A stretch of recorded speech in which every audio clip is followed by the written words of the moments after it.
Pues bien, vamos a seguir con nuestras exposiciones. Estamos en 1 de Juan. El tema de hoy es muy importante, sobre todo el segundo punto, la relación entre la ley y el cristiano, que desde luego ya sabemos que en Almería y en España no hay una ola neojudaizante procurando quitar nuestra libertad en Cristo. Ayer os envié por la tarde un documento llamado Cuestionario Confesión de Westminster, donde tenéis 27 preguntas sobre el mejor documento de la historia del protestantismo, redactado sobre la relación cristiano-ley. Así que os animaría esta tarde a estudiarlo en casa, contestar las preguntas y tenéis ahí las respuestas a finales del documento. El título en esta mañana de mensaje es, son dos títulos en uno, seguridad y falsa seguridad. En el primer punto hablaremos sobre falsa seguridad y luego en el segundo punto hablaremos sobre la verdadera seguridad de la salvación. Así que vamos a abrir la Biblia en 1 de Juan 2, del 3 al 6, ¿ok? 1 de Juan 2, del 3 al 6, y luego predicaremos pues hoy sobre la falsa seguridad y luego sobre la seguridad de la salvación. Ok, 1 Juan 2, del 3 al 6. Dice, en esto sabemos que nosotros le conocemos, a Cristo, ¿no? A Dios, si guardamos sus mandamientos. El que dice, yo le conozco, y no guarda sus mandamientos, el tal es mentiroso, y la verdad no está en él. Pero el que guarda su palabra, en este verdaderamente el amor de Dios se ha perfeccionado. Esta frase es la frase más complicada y difícil de todo el sermón, y espero en el segundo punto hacer justicia a este versículo. Y por esto sabemos que estamos en él. El que dice permanecer, que permanece en él, debe andar como él anduvo. Bien, antes de exponer hoy el texto, hasta este punto la idea no fue predicar 1 de Juan online, la idea fue estar aquí en persona, desde el 1-1 predicando, pero como la cuarentena iba, prolongándose, me vi obligado a ya empezar 1 de Juan. Hasta la fecha hemos visto dos grandes puntos en la carta. Primer punto, versículos 1 al 4 de capítulo 1, tenemos cristología. Juan dice que Jesucristo es 100% Dios y 100% hombre. Si Cristo no fuera enteramente Dios y si no fuera enteramente hombre, no podría ser nuestro Salvador. Pero ¿qué pasa? Los anticristos estaban negando al Cristo bíblico. Negaban concretamente que Cristo se hubiese encarnado en Jesús. Decían que Jesús era una cosa y Cristo era otra cosa. Y Juan nos dice, no, Jesús es el Cristo. El hombre es Dios, es el Dios hombre. Y luego el segundo punto que estamos todavía desarrollando a partir del versículo 5 en adelante es, está dedicada esta sección a 6 mentiras propagadas por los anticristos. La semana pasada acabamos con la tercera mentira y las primeras 3 mentiras tienen que ver con el pecado. Hoy vamos a ver mentiras 4 y 5 que salen aquí en versículos 4 y 6 de nuestro pasaje. Y las mentiras 4 y 5 tienen que ver con la ley. La ley, por eso vamos a hacer mucho hincapié hoy en la relación entre el cristiano y la ley.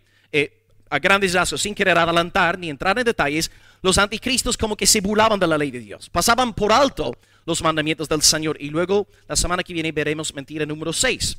Así que bien, tengo hoy 2 puntos para este mensaje y son los siguientes. Número 1, la falsa seguridad, vamos a fijarnos en el versículo 4, y luego la verdadera seguridad de la salvación, versículos 3, 5 y 6. Y como he dicho antes, versículo 5 es el más difícil a nivel exegético, y creo que, espero que Dios arroje hoy luz para que entendamos esto. Ok, bien, empezamos, versículo número 4, la falsa seguridad. Juan dice, el que dice, yo le conozco, y no guarda sus mandamientos, el tal es mentiroso, y la verdad no está en él. Ok, repito. El que dice, yo conozco a Dios, yo conozco a Cristo, y no guarda sus mandamientos, el tal es mentiroso, y la verdad no está en él. Bien, un breve repaso. Los anticristos eran un grupo de falsos hermanos que se habían apartado de la iglesia apostólica en el primer siglo. Concretamente aquí los años 80, 90 del primer siglo. Salían de la iglesia predicando a otro Jesús, un nuevo Jesús, no el Jesús de la revelación bíblica. Y no solamente predicaban una nueva cristología, sino una nueva doctrina de pecado y también una nueva doctrina tocante a la ley de Dios que esperamos pues erradicar en esta mañana con la ayuda del Señor. Pero el problema con los anticristos es que a diferencia de los apóstatas, puros y duros, que se apartan de la fe y se entregan a fiestas, bebidas y fornicación. El problema con los anticristos es que siguen con el lenguaje evangélico, siguen haciéndose pasar por creyentes. Ya estudiamos esto en el 1.6, donde ellos se jactaban de tener koinonía con Dios. Utilizaban palabras espirituales y altisonantes para engañar a los incautos. Por ejemplo, hermanos, pensad en Demas. Demas, según 2 de Timoteo 4, versículo 10, abandonó a Pablo y volvió al mundo. Se entregó al pecado. Él, espero que me entendáis con lo que voy a decir ahora, pero Demas, un apóstata tan abierto, tan descarado, no es tan peligroso como un anticristo que sale de la iglesia apostólica para luego montar otro movimiento basado en el humanismo. Porque claro, Demas, un cristiano común y corriente, no se va a dejar engañar por Demas, porque Demas se entrega al mundo. Demas está perdido, un loco perdido. Pero los anticristos que salen de la iglesia de Juan para montar un movimiento humanista diciendo koinonía y hablando de Jesucristo, este segundo grupo es mucho más peligroso porque puede engañar a los incautos. Y por esta razón Juan tiene que levantar la voz en esta carta. Satanás es muy astuto, hermanos. Satanás vendrá vestido como ángel de luz. No vendrá como ogro, no vendrá como vampiro, vendrá como ángel de luz. Y Jesús nos dice, Mateo 7:21, no todo el que me dice, Señor, Señor, entrará en el reino de los cielos. Hay personas en el siglo XXI que están diciendo, Señor Jesús, que están diciendo que tienen koinonía con el Señor Jesús, y Él les dirá, nunca os conocí, apartaos de mí, hacedores de maldad. Recordad, hermanos, ¿qué pasó en la noche de la traición? Judas Iscariote se acercó a Cristo y le dijo 2 veces, ¿qué palabra? ¿Alguien se acuerda? Maestro, maestro. Que sinvergüenza, ¿no? Maestro, maestro. Le llama maestro y luego con el beso le estaba traicionando. ¿Ves, hermano? No es suficiente con decir que Jesús es tu Señor o que Jesús es tu maestro o que tienes koinonía con Dios. Hace falta guardar los mandamientos de la ley de Dios. Dios está en contra de una religión de lengua. Bien dijo el profeta Isaías en el capítulo 29:13, un versículo muy famoso que Cristo mismo citó: este pueblo se acerca a mí con su boca y con sus labios me honra, pero su corazón, como el corazón podrido de Judas Iscariote, está bien lejos de mí. No tenían koinonía con Dios, no conocían a Dios, pero llamaban a Jesús Señor y Maestro. De nuevo recalco, este segundo grupo es más peligroso que los apóstatas abiertos que escupen en la cara de Dios y se burlan de los cristianos. Bien, hoy estamos con otro verbo muy importante en el movimiento gnóstico, porque claro, los anticristos aquí en esta carta son los gnósticos, y una de las palabras clave que utilizaban los gnósticos era el verbo griego ginosko. Ginosko es el verbo castellano conocer. Y utilizaban no solamente la palabra koinonía, el sustantivo koinonía, que quiere decir comunión, sino que también utilizaban el verbo ginosko para darse a conocer como grandes iluminados. Ellos tenían verdadero conocimiento de Dios, mientras que Juan y Gallo y la iglesia apostólica eran creyentes ya de segunda categoría.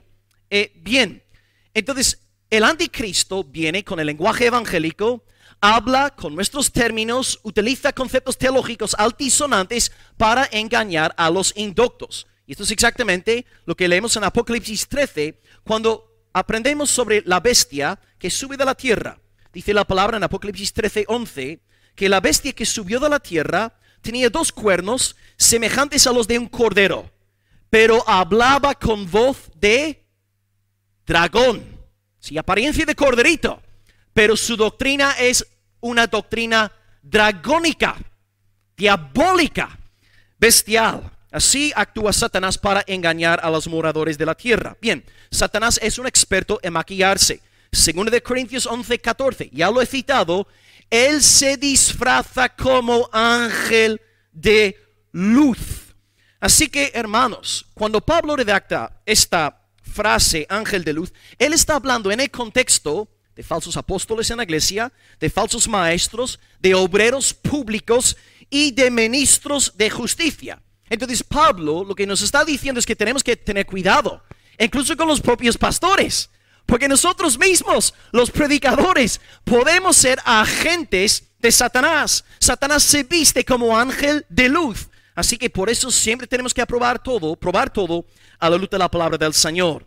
Bien, Juan me encanta, porque Juan es un hombre que habla con contundencia. Para Juan, o blanco o negro, o sí o no, no viene con sombras de gris. Juan dice en el versículo 4, y yo sé que para algunos esto podría resultar poco amoroso.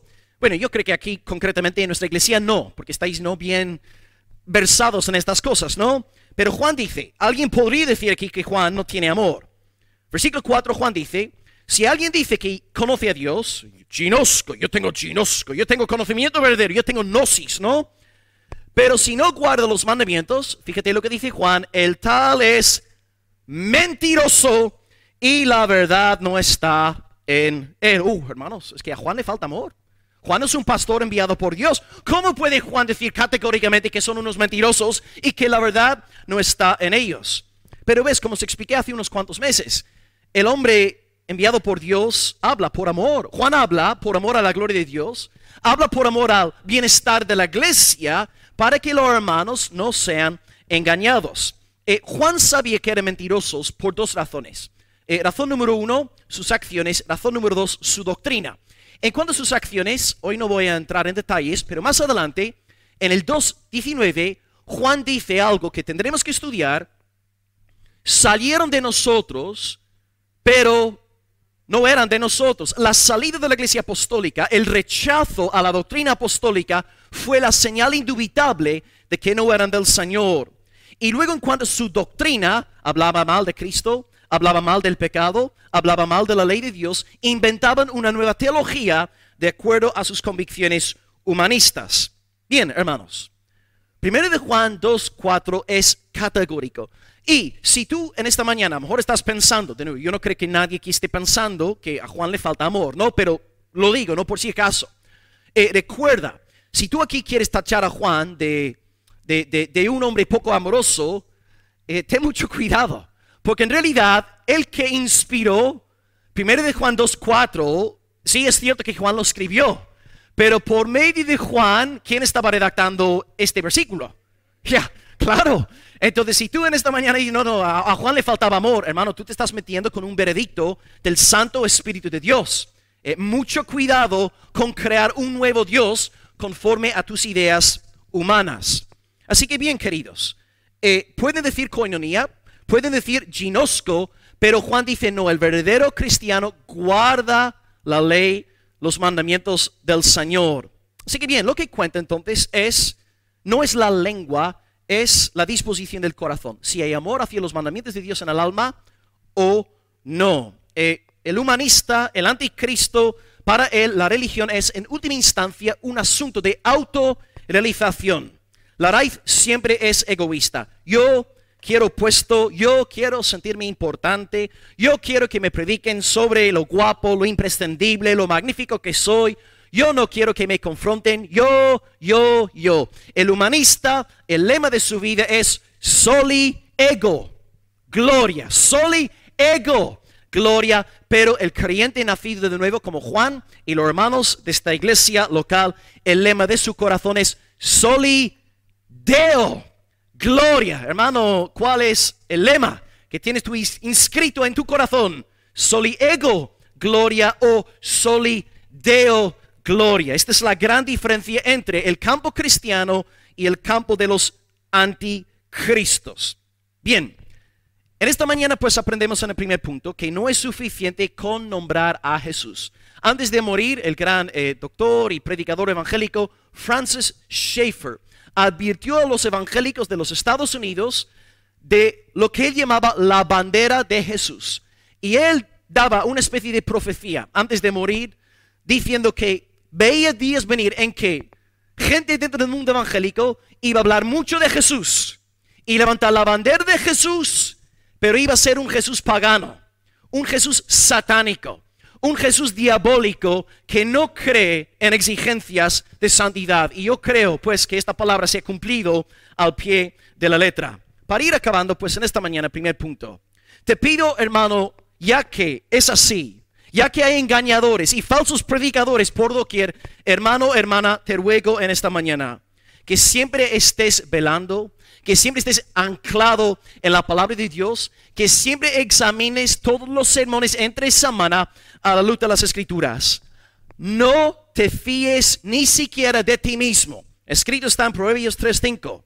Fíate del Señor de todo tu corazón y no te apoyes en tu propia prudencia. Tu corazón es engañoso.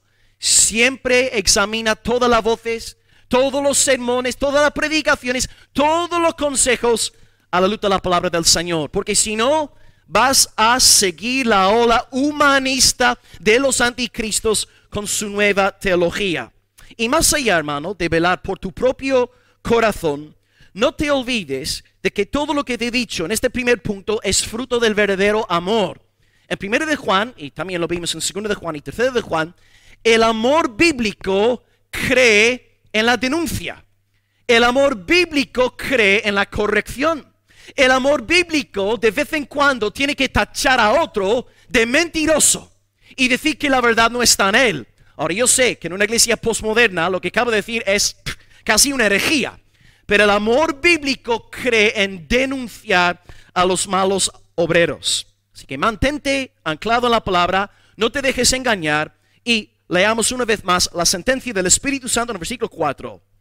El que dice, yo le conozco y no guarda sus mandamientos, no ama a Dios, no ama a su pueblo, no, el tal es mentiroso y la verdad no está en él. Ok, falsa seguridad.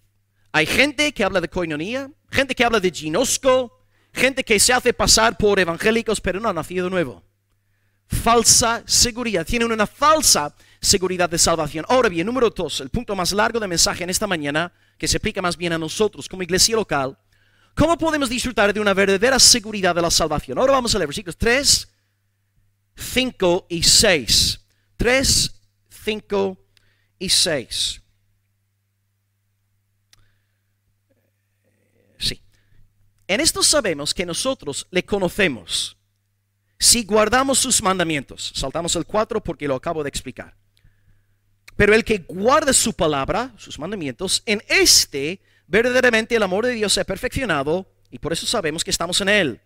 El que dice que permanece en él debe andar como él anduvo. Que repito, 3, 5 y 6. En esto sabemos que nosotros le conocemos si guardamos sus mandamientos. Pero el que guarda su palabra, en este verdaderamente el amor de Dios se ha perfeccionado. Por esto sabemos que estamos en él. El que dice que permanece en él debe andar como él anduvo. Bien. Ok, hemos empezado en esta mañana hablando sobre la falsa seguridad.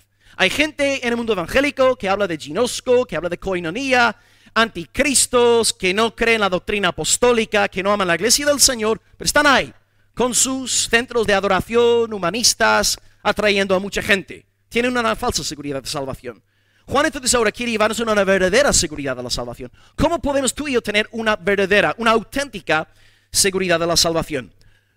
Bueno, como iglesia, hace 1 año y medio, en noviembre de 2018, empezamos a predicar de 2 de Pedro capítulo 1 y dedicamos varios sermones al asunto de la seguridad de la salvación. Lo que voy a hacer aquí muy rápidamente, porque ya han pasado, 18 meses, es resumir a grandes rasgos lo que 2 de Pedro 1, del 1 al 11, decían, para ayudarnos a interpretar lo que Juan nos va a enseñar. La meta de Pedro en estos primeros 11 versículos es que disfrutemos de una amplia y generosa entrada en el reino de los cielos, es decir, que tengamos la seguridad y el gozo de la salvación. Bien, en 2 de Pedro 1, del 1 al 11, os recuerdo, hermanos, hace 1 año y medio, Pedro utiliza 2 argumentos. ¿Cómo podemos tú y yo disfrutar de la seguridad de la salvación? Y recalco, hermanos, la salvación no equivale a seguridad de la salvación. Hay muchos cristianos en el mundo, muchos hermanos arminianos, ¿no?, que no tienen la seguridad de la salvación, pero son salvos.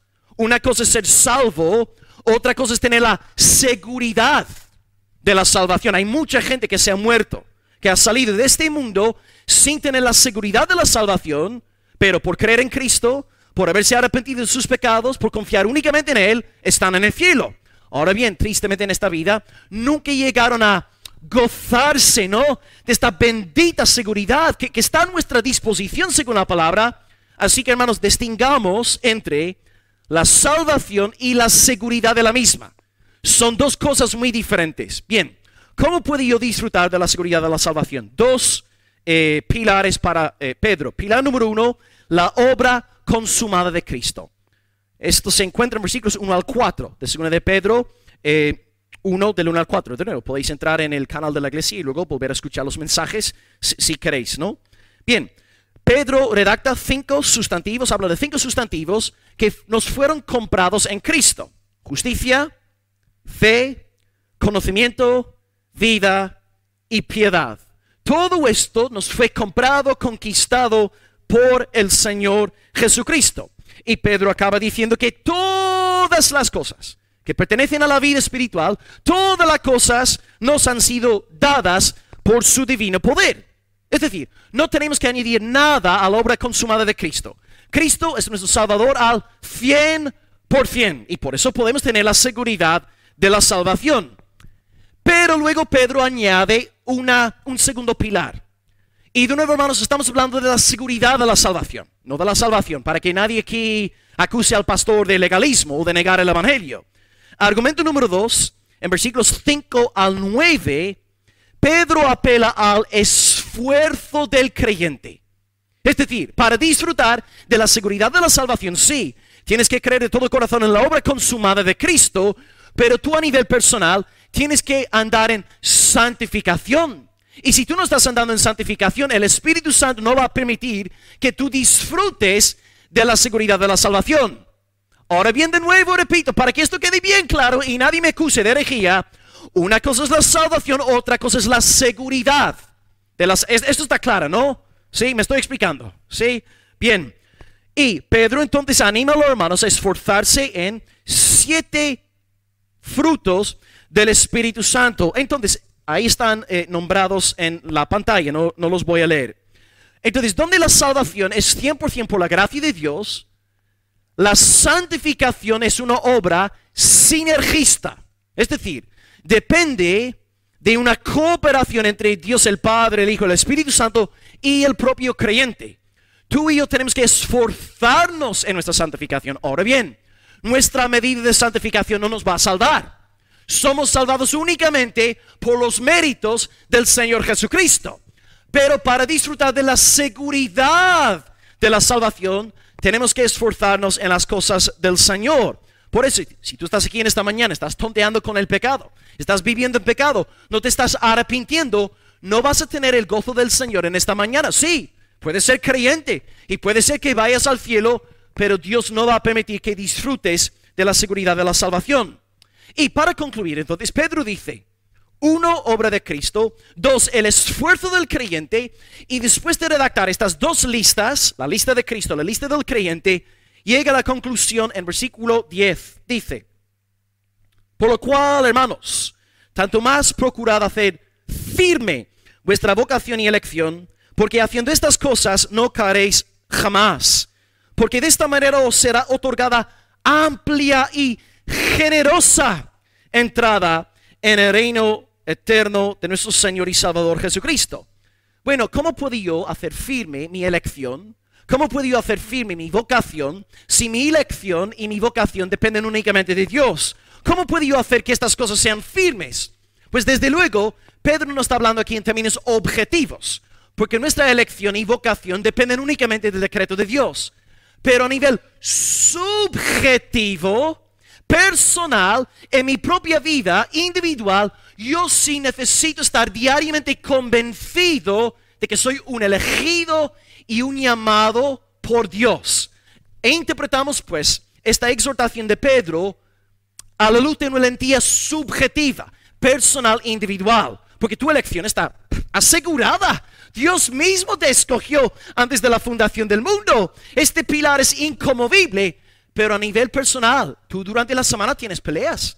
¿Acaso soy yo el único aquí que tiene dudas de si es salvo o no? ¿Acaso soy yo el único que a veces pelea con la falta de seguridad de su salvación?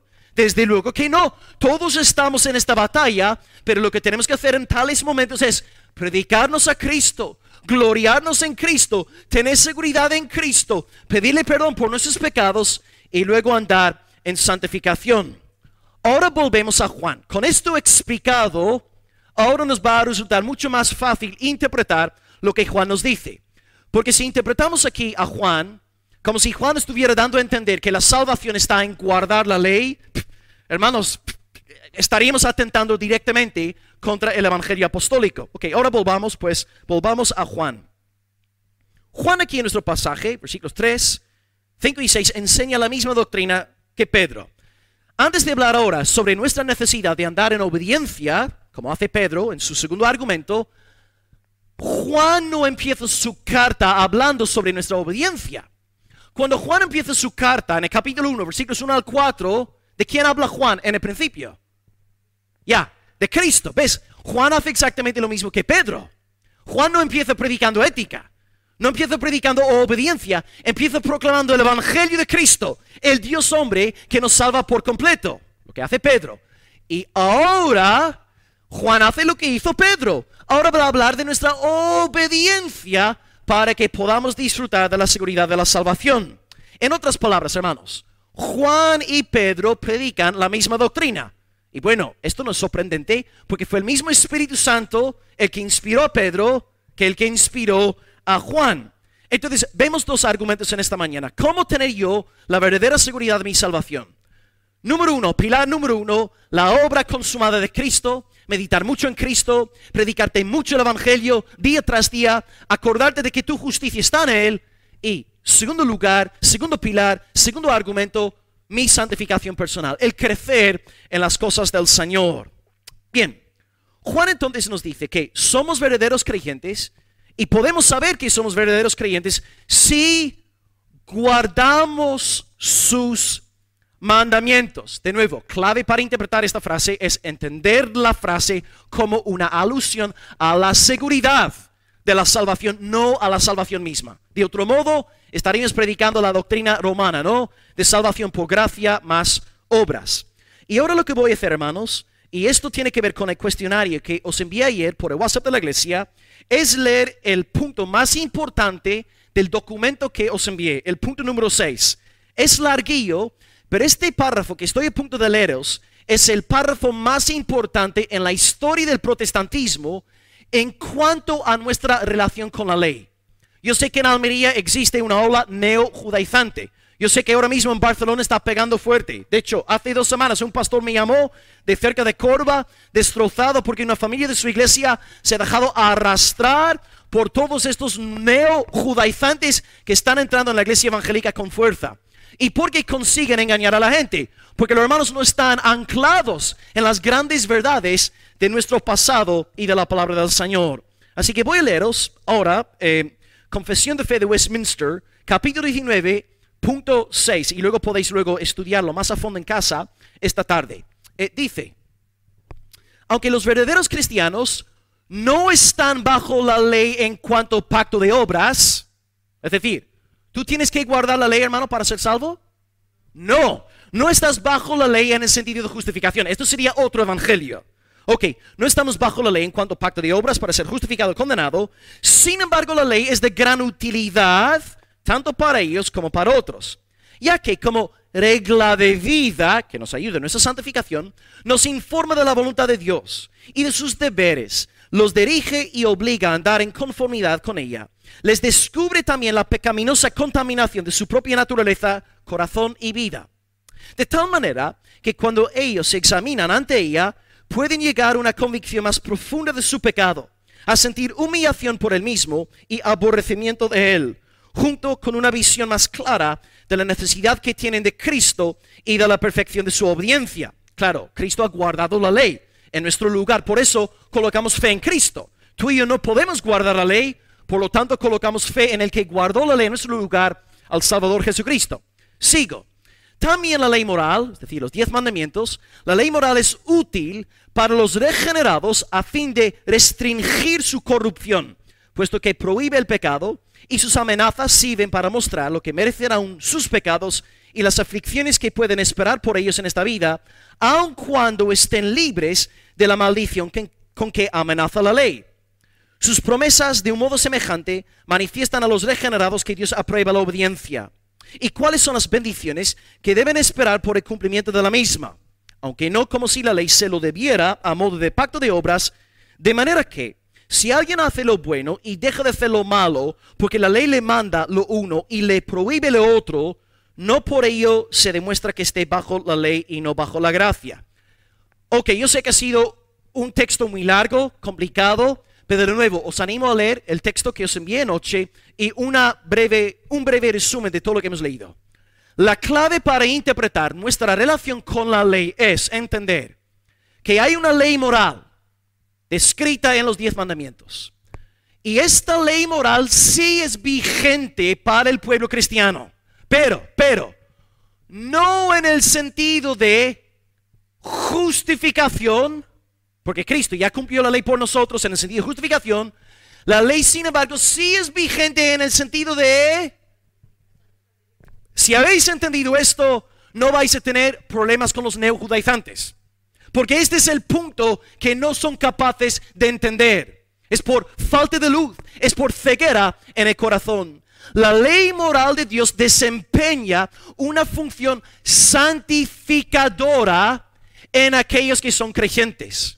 Entonces sí, la ley moral es vigente para los cristianos del siglo XXI, pero no como justificación, sino como santificación. ¿Qué hacemos entonces con la acusación que seguramente alguien podría lanzar diciéndonos: ay pastor, usted es un legalista y tu iglesia es una iglesia legalista porque creéis en la vigencia de la ley moral de Dios? Bueno, mi respuesta es que yo no soy legalista. Juan el apóstol es el legalista, y el que inspiró a Juan, el Espíritu Santo, es el legalista. Y quisiera también que os fijarais en algo muy importante en esta mañana.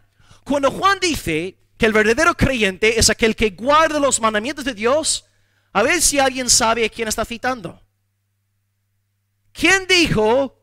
Sí, sí señora. Sí, entonces, si yo soy un legalista por decir que un verdadero cristiano guarda la ley de Dios, pues hermanos, Juan es un legalista, el Espíritu Santo es un legalista y Jesucristo es un legalista. Os voy a citar 3 pasajes de Jesús donde dice esto textualmente. Juan 14, 15, ¿cree que están ahí? Sí. Juan 14, 15. ¡Wow! Más claro e imposible. Si me amáis. ¿Lo dice el pastor? ¿Lo dice Nico?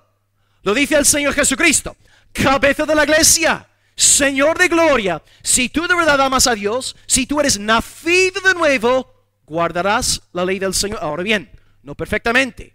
Tendrás tus meteduras de pata. Vas a fallarle mucho al Señor semana tras semana, pero la disposición de tu corazón es hacia la ley. Amas la obediencia. Te deleitas en la ley moral de Dios. Texto número 2, Juan 14, 21.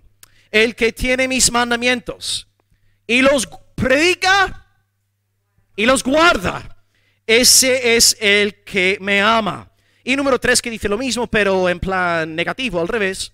El que no me ama, no guarda mis palabras. Cristo no es un legalista, porque Cristo no está enseñando salvación por obras. Cristo está hablando de santificación. La acusación del legalista es para aquellos que dicen que la salvación es gracia más obras, como los judaizantes en el primer siglo, como los católicos romanos hasta el día de hoy. Gracia más obras es legalismo. Pero cuando estamos hablando de santificación, la acusación de legalismo no se puede aplicar. Y ahora voy a citaros a 2 predicadores. Una cita ya os lo di en enero, y luego otra cita, claro, de mi querido hermano Martin Lloyd-Jones. No será un sermón, ¿no?, sino una cita de Lloyd-Jones. Ok, una cita de J. Ceril. Dice, para que veáis que esto no es un invento, ¿no?, del pastor. Dice Ryle, obedecer los mandamientos de Cristo es la mejor demostración de amor hacia Él. Esta es una lección de inmensa importancia y sobre la que es preciso insistir constantemente los cristianos. La prueba de que los cristianos la prueba de que somos cristianos verdaderos no es que hablemos de la religión y lo hagamos con soltura y con acierto, sino que cumplamos constantemente la voluntad de Cristo y sigamos sus caminos. Las buenas intenciones no sirven de nada si no van acompañadas de actos. Pueden llegar a ser perniciosas para el alma al endurecer la conciencia. Las ideas pasivas que no se materializan en actos van insensibilizando y paralizando el corazón. La única demostración real de la gracia es vivir rectamente y hacer el bien, y donde quiera que esté el Espíritu Santo, siempre habrá una vida santa. Si el Espíritu Santo de verdad mora en ti, si tú de verdad has nacido de nuevo, tú tienes una nueva disposición en el alma que se deleita en la obediencia.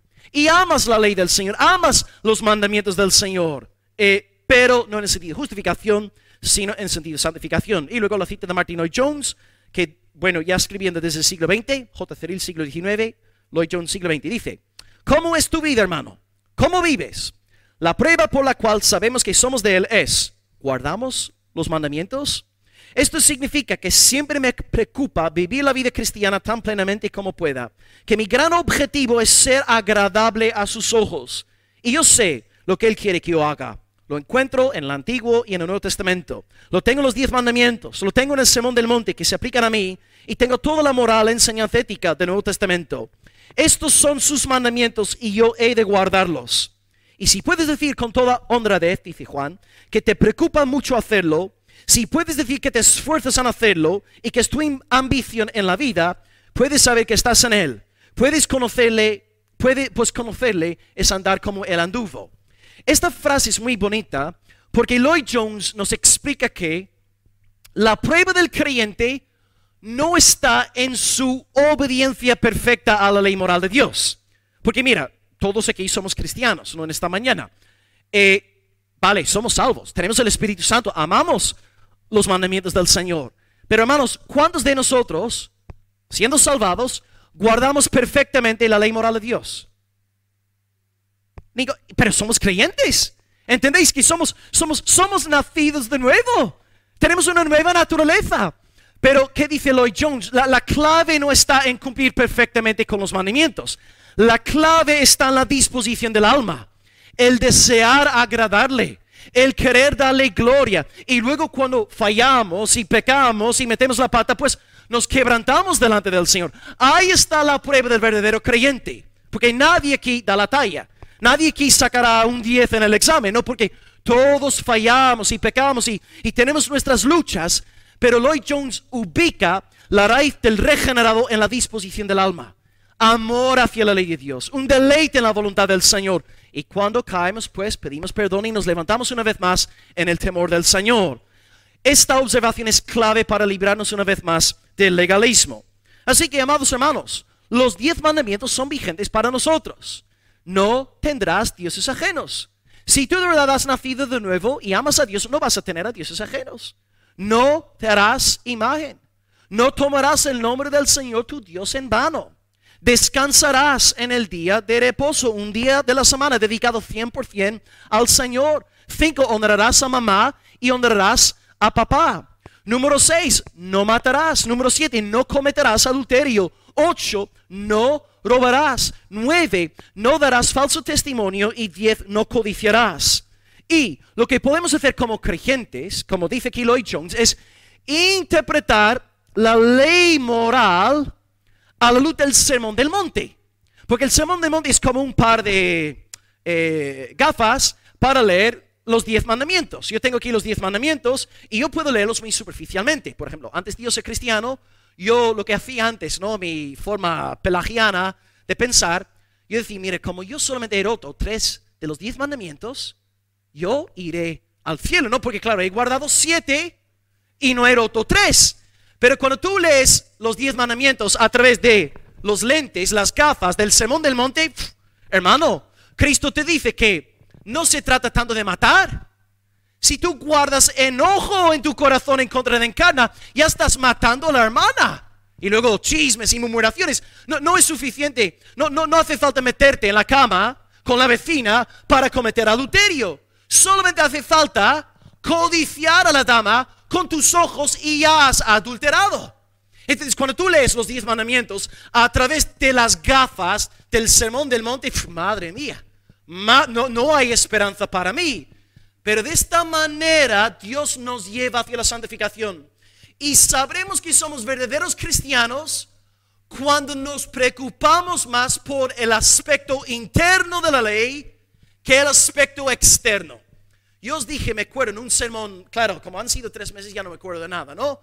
Pero os dije que cuando yo me convertí al Señor, yo era, claro, mundano, pero vamos, más mundano que Gustavo, ¿no? Y vamos, de discoteca, bebida, fiestas, bebidas, fornicación, ¿no? Y cuando yo me convertí, cada palabra era una palabra, claro, delante de mi madre nunca hacía palabrotas ni insultaba tacos. Pero cuando yo me convertí al Señor, me acuerdo de que estaba tan preocupado, ¿no? Por no emborracharme, por no decir tacos, y todo era externo, ¿no? No quiero hacer estas cosas, no escandalosas. Pero luego vas creciendo en tu vida cristiana y vas entrando en madurez, en santificación. Y ahora, ¿no? Hoy, a ver si le habré dicho algo feo a Ramón. A lo mejor sí, Ramón no habrá tomado esto bien. Y ahora hay cosas que no son ya pecados escandalosos, ¿no? Para que nos entendamos. Cosas internas. Oh, Señor, a lo mejor he pensado mal de Juan. A lo mejor he codiciado este bolso de carne. O sea, y estás más preocupado por lo interno que por lo externo. Es una señal de nuevo nacimiento. Has nacido de nuevo. Tú tienes un corazón que ama la ley de Dios. Ponte a prueba, hermano. ¿Te preocupas más bien por los pecados escandalosos o por las luchas internas? El verdadero creyente se preocupa por lo interno. Es una señal de verdadera conversión. Es una señal de amor hacia la ley de Dios. Porque tú amas el sermón del monte. Tú lees los 10 mandamientos, no como un pelagiano, como yo antes de mi conversión, sino como un hijo de Dios. Ok, con esto explicado, a nivel exegético, vamos a acabar con la parte más difícil del mensaje. El versículo 5. Bueno, segundo punto que hemos dicho, que la seguridad de la salvación está en la obra consumada de Cristo y en nuestro esfuerzo personal como creyentes. Estas dos cosas, seguridad de la salvación. ¿Qué hacemos ahora entonces con el versículo 5? Que es muy debatido, un versículo súper controversial. Dice: pero el que guarda, a ver, versículo 5. Pero el que guarda la palabra, en verdaderamente el amor de Dios se ha perfeccionado. Por eso sabemos que estamos en él. Vale, la frase difícil aquí, el debate que existe hoy día, tiene que ver con esta frase: el que guarda su palabra, en el amor de Dios se ha perfeccionado. ¿Cómo podemos entender esta expresión enigmática del versículo 5? Bueno, voy a descartar de entrada 2 interpretaciones antes de proponer una tercera interpretación que me parece a mí sana, bíblica y que encaja con el resto de la revelación neotestamentaria. La primera interpretación, que es muy peligrosa, es la interpretación que nos lleva a creer que por yo obedecer la ley de Dios, Dios me amará más. Repito, si yo obedezco la ley de Dios, Dios me amará más. No, descartamos de entrada esta interpretación, porque las Escrituras testifican una y otra vez de que el amor de Dios hacia su pueblo es incondicional. Es un amor que depende únicamente de su beneplácito, de su buena voluntad. No está condicionado por nada que hubiera en nosotros. Así que no quiere decir que si tú guardas la ley que Dios te va a amar más. No, porque la raíz, la fuente, el motor del amor de Dios es Él mismo. Su propia voluntad no depende de nosotros. Por eso hablamos en la iglesia protestante de un amor incondicional del Padre. Ok, no. Una segunda interpretación menos peligrosa, pero también que tendríamos que descartar, es esta idea: el creyente crecerá en su amor hacia Dios si cumple con los mandamientos. Repito, el creyente crecerá en su amor hacia Dios si cumple los mandamientos. Por ejemplo, si yo guardo los 10 mandamientos, voy a crecer más y más en mi amor hacia Dios. Esta interpretación es errada también, porque sabemos que la fuente del amor hacia Dios en el creyente no es fruto de nuestra obediencia, sino fruto del Espíritu Santo. Él es quien labra amor hacia Dios en nosotros. Porque nosotros por naturaleza somos malos, corruptos, viles. No hay nada bueno en nosotros. La fuente de nuestro amor hacia Dios es el Espíritu Santo, no nuestra obediencia al Señor. Así que descartamos de entrada estas dos interpretaciones. La interpretación de que Dios nos amará más si guardamos su ley, y la interpretación de que nosotros podemos amar más a Dios si guardamos la ley. Aquí tenéis pues una tercera propuesta, ya defendida por muchos comentaristas hábiles y mucho más doctos que yo. Y la belleza de esta tercera interpretación es que encaja con el pasaje paralelo que hemos estudiado de 2 de Pedro 1, del 1 al 11. Y también esta interpretación que os voy a proponer encaja con nuestra experiencia cristiana. Os lo explico. Hasta este punto, en la carta, Juan ha seguido las directrices de Pedro. Ha repetido la misma enseñanza, pero con palabras diferentes. O sea, para estar seguro de la salvación, hay que creer en Cristo y hay que esforzarnos en las cosas del Señor. Si no tenemos una fe robusta en el Evangelio y si no nos estamos esforzando en la santificación, no podemos tener el gozo de la salvación. Es absolutamente imposible. Bien, hasta aquí todo clarito. Y luego Pedro habla de la seguridad de la salvación como una amplia y generosa entrada en el reino. O para mí, ¿no? El salmista cuando dice, el Señor me sacó al lugar espacioso, ¿no? Cuando tú tienes la seguridad de la salvación, hay como una brisa fresca, ¿no? Hay una sonrisa, hay un baile, hay un gozo, hay algo hermoso. Claro, no lo puedo articular verbalmente, pero creo que la mayoría o todos sabéis a lo que estoy refiriéndome, ¿no? Hay una sonrisa en el alma. Entonces, ese lenguaje aquí de experiencia. Recalcamos en un mensaje de esta serie que en la vida cristiana lo objetivo es más importante que lo subjetivo. La verdad es más importante que las experiencias, pero las experiencias también tienen su lugar, siempre y cuando se encuentren subordinadas a la verdad de Dios. Así que hay una experiencia de la seguridad y del gozo de la salvación que podemos disfrutar. Pedro lo explica en su carta y ahora en el versículo 5 de Juan, entiendo que Juan nos está diciendo exactamente lo mismo. Juan dice entonces que el creyente que está meditando mucho en el Señor Jesucristo y que se está esforzando en su santificación, levantándose y pidiéndole perdón, amando la ley de Dios, este creyente va a experimentar a nivel subjetivo un derramamiento, una conciencia más profunda del amor de Dios hacia él. Pero tu conciencia del amor de Dios hacia ti no cambia la medida objetiva del amor de Dios hacia ti. Voy a poner un ejemplo para que esto no quede ahí en el aire. Ahí está Nico, ¿no? Nos ha compartido un hermoso devocional esta mañana y Nico está andando en el Señor y está feliz, está contento y está disfrutando, ¿no? de la seguridad de la salvación. Pero como todos, cuando pasamos por luchas y dificultades y pecados, luego en estos momentos no experimenta el hermano la misma clase de alegría y de gozo y de seguridad en el amor de Dios que en momentos cuando está a tope en el Señor, ¿entendéis? Entonces, el versículo 5 sería una alusión a nuestra conciencia subjetiva del amor de Dios hacia nosotros. No es que el amor de Dios esté creciendo ni aumentando, es nuestro conocimiento del amor de Dios. En nosotros este amor está siendo perfeccionado. Saboreamos el amor de Dios y creo que todos podéis identificaros con esto. Por ejemplo, aquí estamos el domingo por la mañana. Doris ahí sacando sus fotos, ¿no? Como una niña feliz por la mañana. Estamos cantando, estamos orando, estamos escuchando la predica, estamos felices. Milagros me ha regalado tomates.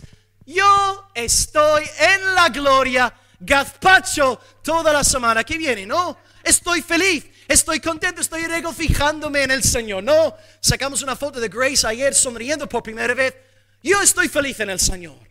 Pero hermanos, el martes va a pasar algo, lo sé, es que yo sé cómo es la vida humana. El martes va a pasar algo, una dificultad, una pelea, una lucha, y de repente no voy a estar tan consciente de los cielos abiertos, del amor de Dios, como en este instante.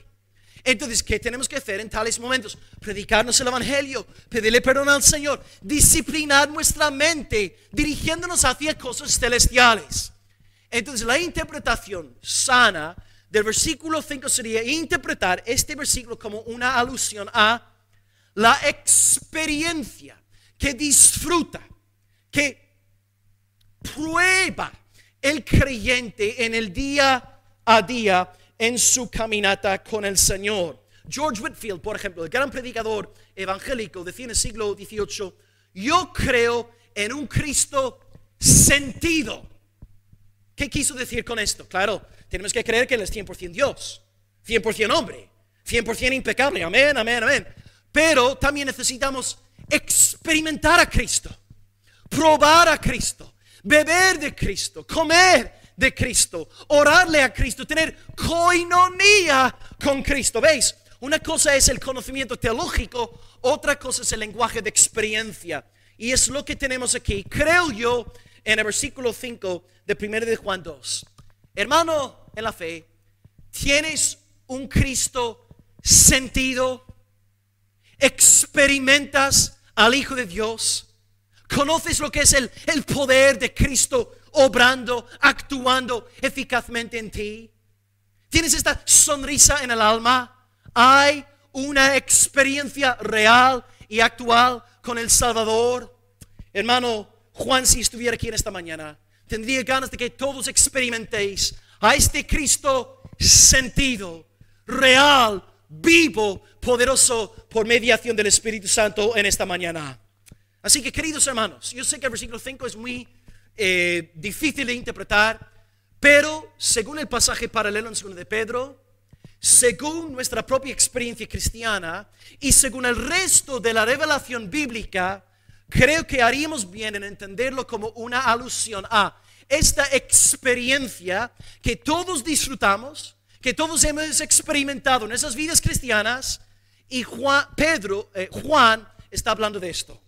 Si creemos en Cristo y guardamos sus mandamientos, no perfectamente, pero con la disposición hacia la ley, pidiéndole perdón cuando fracasamos, vamos a disfrutar de cielos abiertos, la presencia del Cristo sentido, el amar al Señor. No es simplemente una fe teológica. Yo no voy a atentar contra la doctrina, porque la doctrina es cuestión de vida y de muerte, pero es más que una teología, es más que una vida teológica, es una vida experimental con Cristo.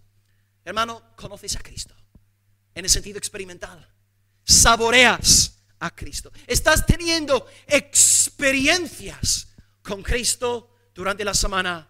Es esto lo que Juan quiere decir, en mi humilde opinión, con esta frase en el versículo 5.